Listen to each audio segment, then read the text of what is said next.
Good afternoon. We are going to have our lunch, don't worry. I think some of you may have been tired.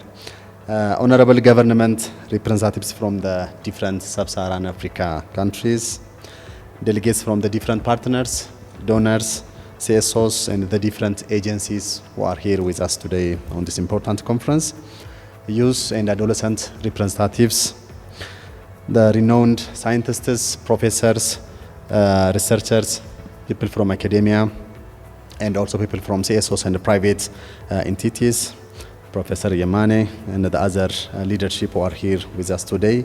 Ladies and gentlemen, good afternoon once again. As we conclude our conference on adolescent health in Sub-Saharan Africa, I extend my heartfelt gratitude for everyone who took part in this important conference, which was conducted here in Ethiopia, and we are so much honored to host this high-level meeting, and I found this conference very important from my side. When Professor Imane came to my office and when we discussed on this important conference, I immediately agreed to host and also to contribute our own part for many reasons. The first one is, this is a platform here we exchange our experiences on different issues, particularly on adolescent health. And the RIS network is conducting different researches, and we're here to learn from each other.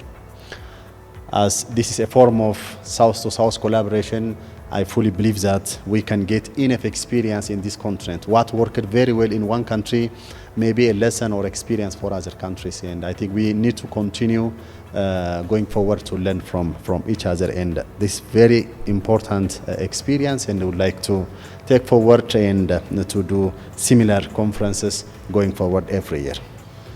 And let me take this chance to really thank Addis Continental Institute of Public Health and the Ministry of Health, and of course RIS Network for making this conference in a very good time where we can really have conversation and also to learn the experiences that we have through our research and also through the different discussions that we had here. So thank you very much who have been passing through the ups and the downs to make this conference a reality. I fully hope that we have made a very important and meaningful discussions on critical issues that impact the health and the well-being of adolescents in all countries, in the continent, in African continent and beyond. So I'm so much thankful that it was a very important discussion, vivid discussions, and many new issues have been emerged, and I'm sure going forward we'll take the lessons, the discussions that we had here to inform policies and also to include in our daily actions and also in our strategies and action plans.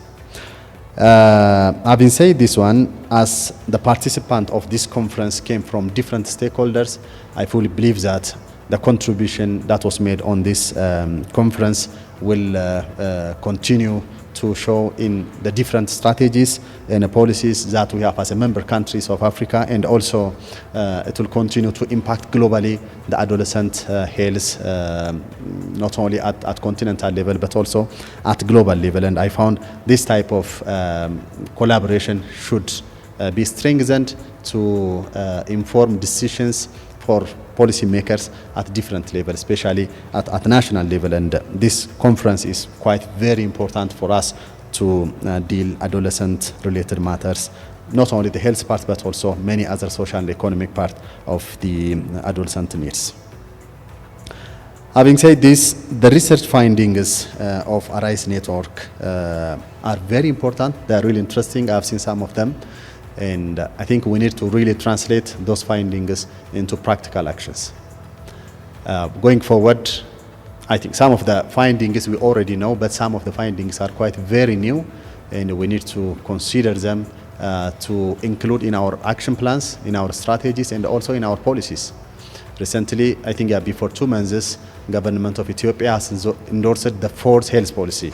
And in that health policy, we have seriously highlighted adolescents and the youth services, and in general the health of adolescents and youth. And I think most of the issues that we have raised in our policies have been highlighted by the researches that have been done here in Ethiopia and also in other 7 countries. And I have found that it aligns to the priorities of the government, and I think this should continue going forward. Another important issue is think tank groups that have been created, and I think that's very important to bring more resources for the actions that we need around adolescent health, and of course to have new insights around adolescent health, and I think that should be also strengthened going forward. And as member countries, especially in the Africa region, we need to take lessons from the think tank group and also from the different researches and to include in our activities in the ministries. Ladies and gentlemen, adolescents are pillars of our economy. They are pillars of the social and the political structures of a government. Adolescents are cornerstone of a development of a country. A country that neglected adolescents and the youth will never gain the development that they need from the adolescents. And adolescents have a right to participate and also to benefit from the ongoing development initiatives of any country.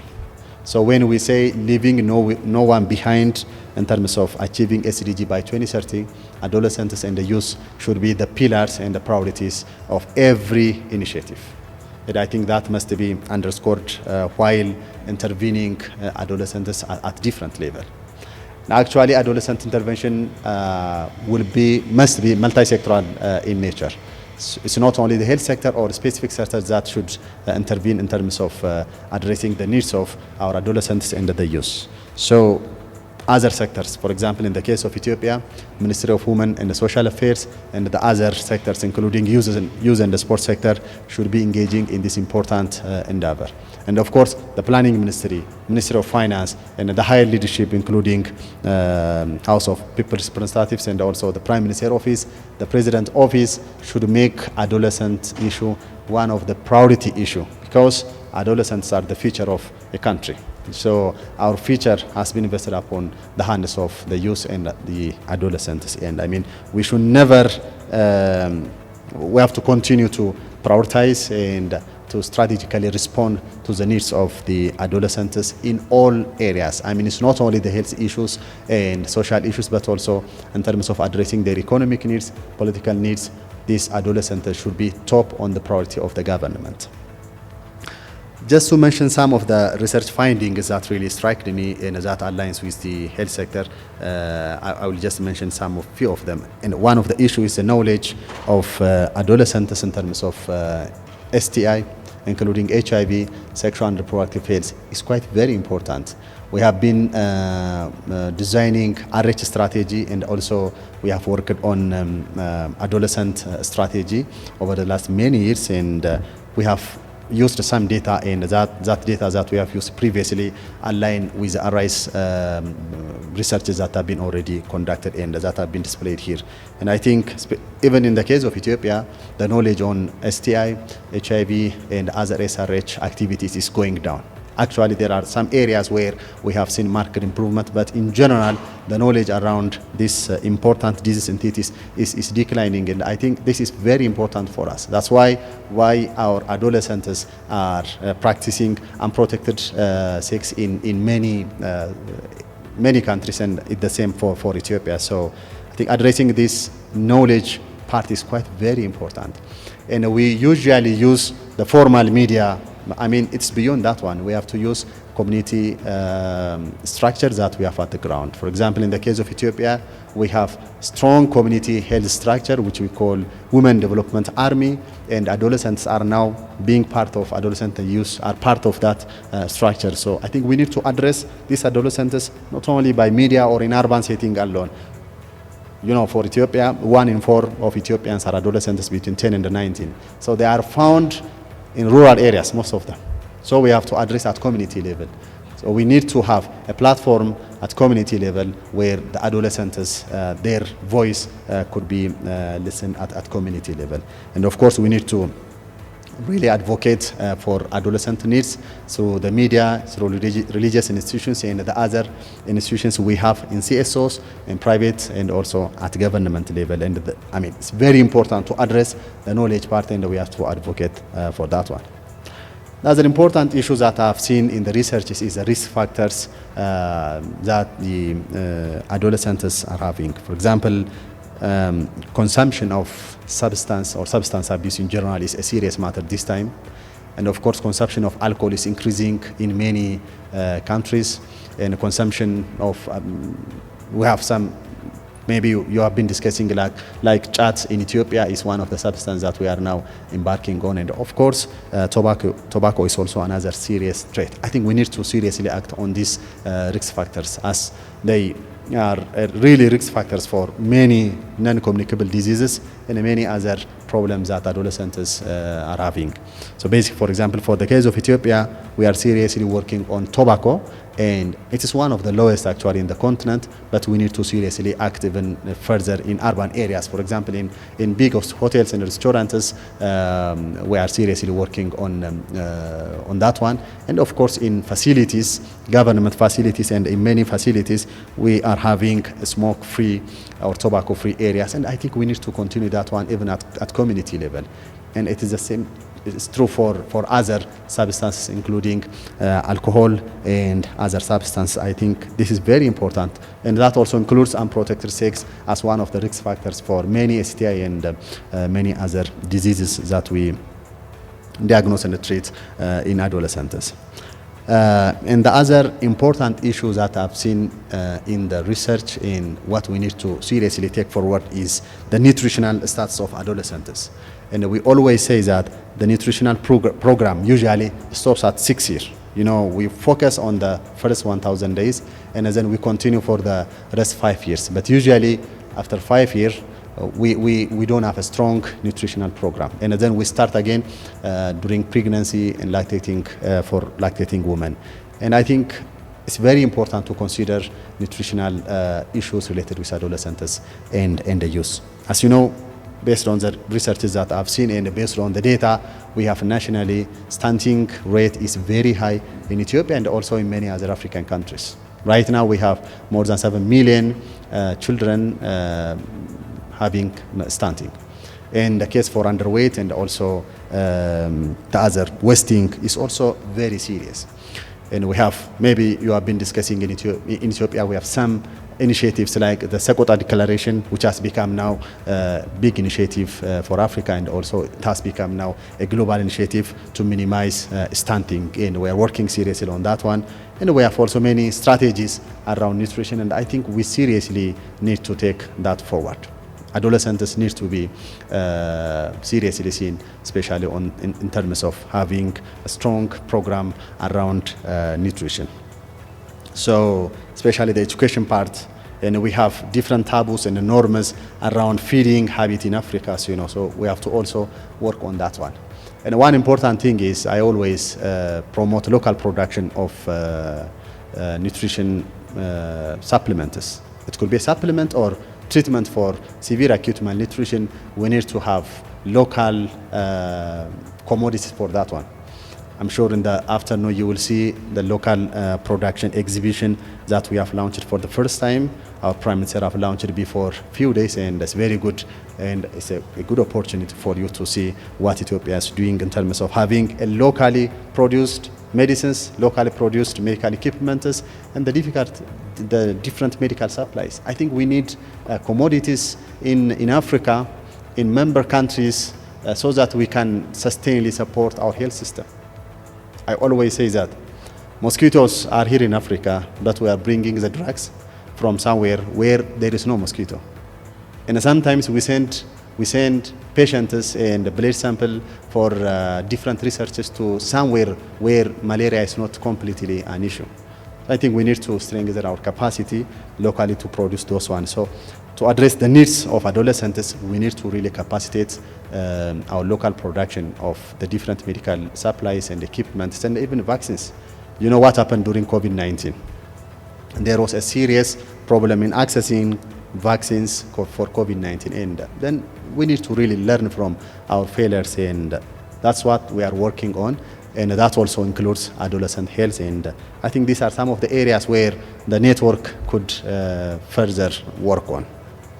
Another important issue is the harmful traditional practices that we have in Africa, and especially in some part of our countries. I mean, Sub-Saharan Africa is generally prone for different harmful traditional practices, including female genital cutting, early marriage, and name it, many of them.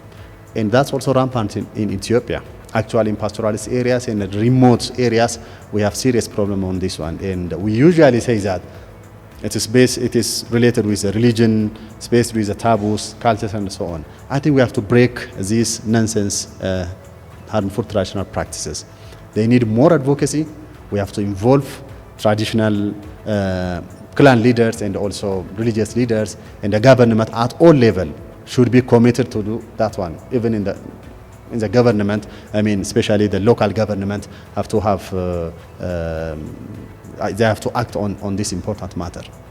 We have to also advocate the family court. We are working on that one at all levels. So I think addressing harmful traditional practice is very important. Especially the female genital cutting is one of the serious problems that we are still going forward.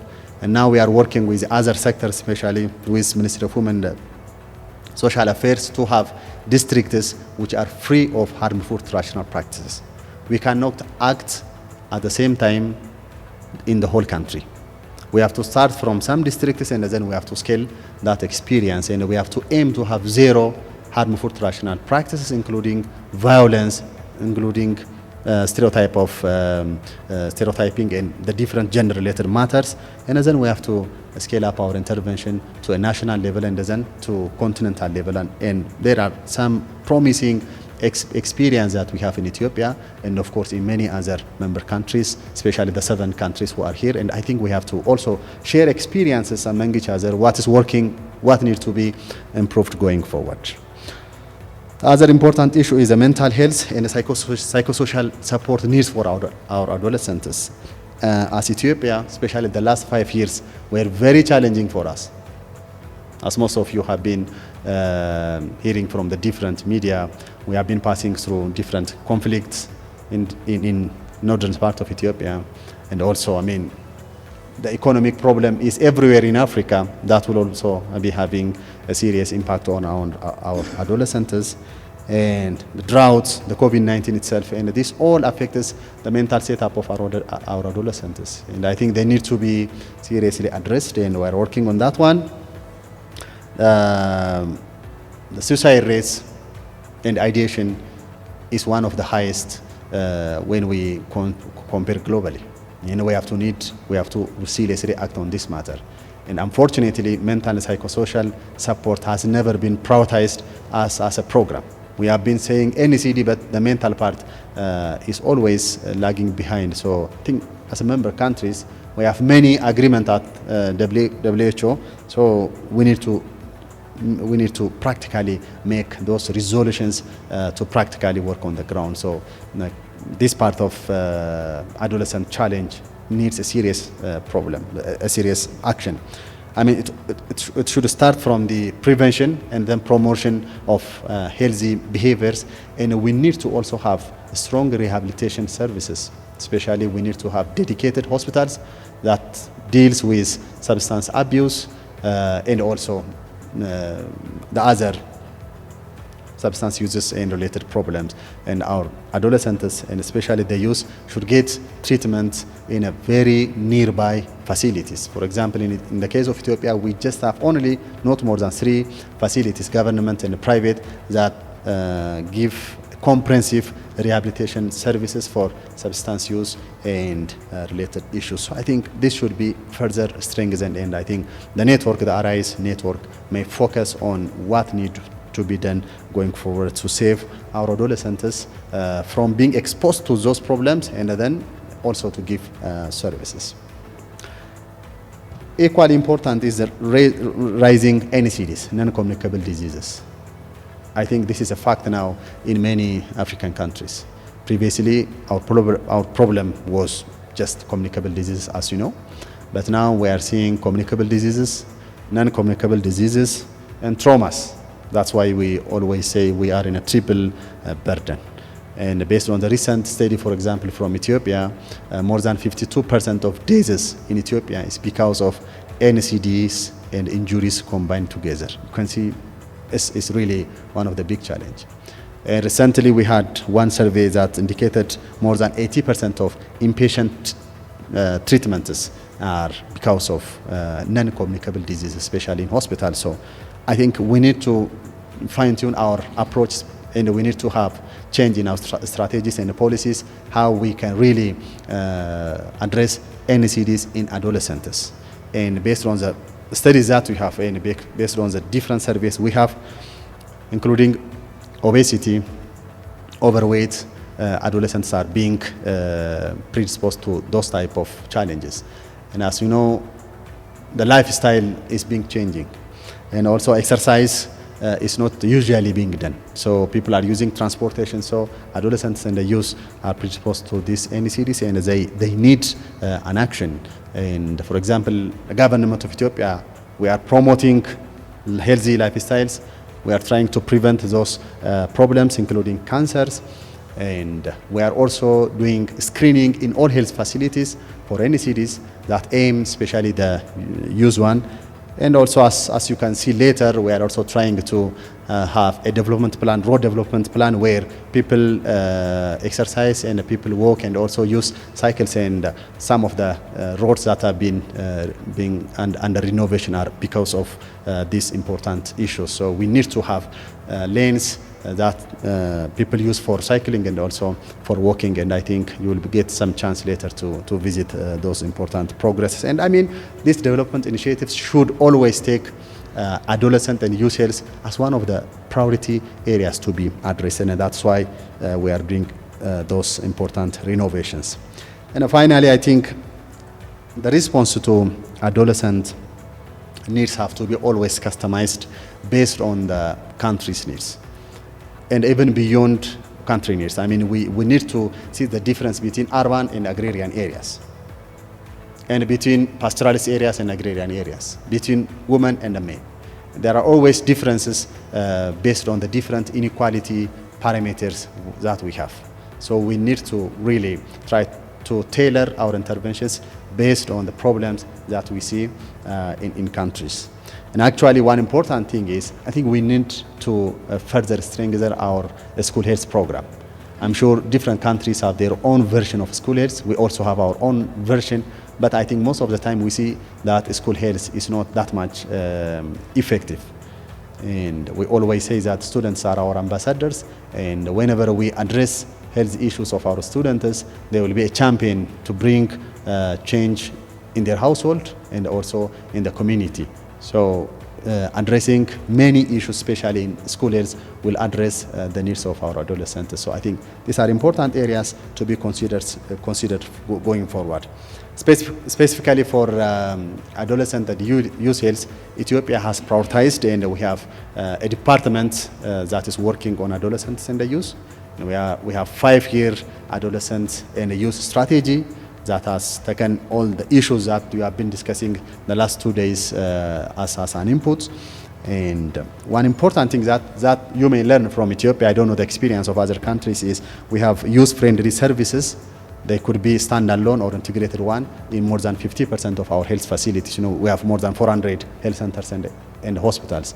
And this is a recent initiative, actually. As you know, adolescents, they don't usually come in normal time to health facilities for any service. They may come during weekends or after school. So I think the issue of addressing out-of-school adolescents is also a very important issue, as most of the risk factors are more prominent in out-of-school adolescents, as we all know together. So it's very important to have youth-friendly clinics or hospitals or health centers that are ready to give services for our youth. And we need to educate our health professionals so that they can really understand the need of our youth. In most of the areas, they are not that much educated. So adolescents, they don't want to go to the facility. And I think this is very important, and that will be one lesson that I may share. And actually, the financial risk is also very important to be considered. As you know, if there is no insurance mechanism, the adolescents and the youth, they don't have an economic independency, as you know, so they need to ask the family to access medical services from our facilities. I think equally important is to cover our adolescents with a benefit through, it could be through community-based insurance. It depends on the country's scheme or mechanism. But in Ethiopia, we have community-based insurance mechanism, and it is a household-based mechanism, so any member of the household can access nearby health facility. So addressing the economic part is also, the financial part is also very important, because we are saying we need to attain UHC by 2030, and one important part of UHC is the financial risk protection. And also, as you know, we have a big initiative, the FPP Family Planning 2030, which directly addresses the needs of adolescents and the youth. And one important issue is the family planning service under the umbrella of SRH. So usually our adolescents lacks proper and quality SRH services in facilities and beyond. So we need to seriously improve the quality of information, SRH information, including family planning information, and also the services for them. And one important experience of Ethiopia is the financial resource mobilization. Most of the programs around adolescents are supported by partners and donors. And I think we need to think about sustainability of those support. And we have seen that sometimes those funds are not coming on time and they are declining. The funding landscape globally is not favorable, especially this time for the health sector, even for the other sectors, I think, because of the challenges that we have in different other centers of other corners of the globe. So I think we need to have our own capacity internally. And that's why the government of Ethiopia is now matching different supports from our different partners. For example, for family planning and SRH activities, we have a compact agreement with different partners, and we are contributing our own part. Even though we have many commitments and we are passing through many challenges, the commitment of government in terms of procuring family planning by the government treasury is increasing from time to time. And I'm sure the other countries are also doing the same. And I think we need to do this one.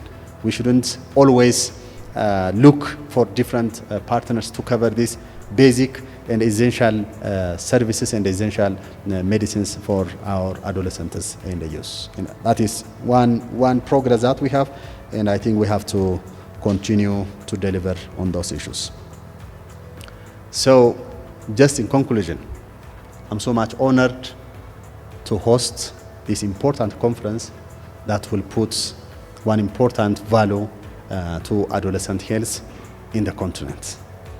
In closing, I urge to carry forward the spirit of collaboration and innovation. And let us continue our journey towards healthier and a brighter future for our adolescents in all countries, in the continent, and also globally.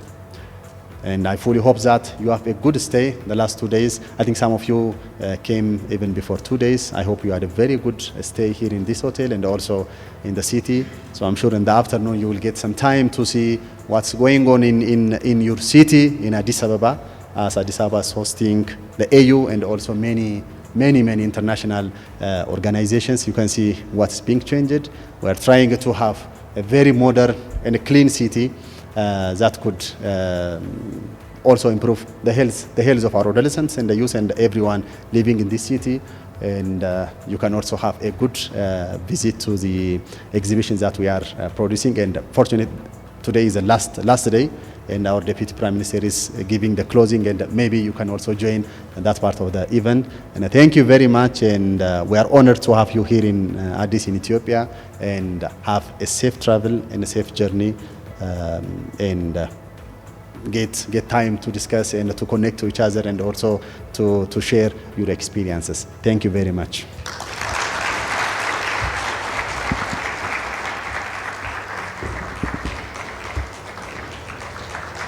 Thank you very much.